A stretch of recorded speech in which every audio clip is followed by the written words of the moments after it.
ধীরে ধীরে আমাদের দূরত্ব বেড়ে গেল, কথা বলা কমে গেল, যোগাযোগ হারিয়ে গেল।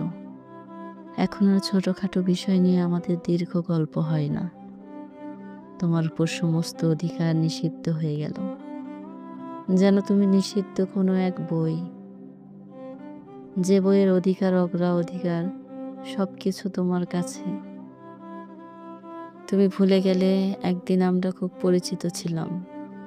তবে তোমাকে জানিয়ে রাখি, যে মায়ার শিকলে তোমাকে বাঁধতে পারিনি, সে মায়ার শিকলে আমি আজও বাঁধা। কত চেষ্টা করেছি, কতবার ভেবেছি ভুলে যাব, কত রাত হাসফাস করেছি, ভুলতে পারিনি। কারণ মানুষ যা ভুলতে চায় তা কখনোই ভুলতে পারে না। চক্রাকারে আবার ফেরত আসে। কখনো কখনো মন খারাপ নিয়ে অচেনা পথে একা হেঁটে আসি, যেন সবটুকু দুঃখ রেখে আসতে পারি।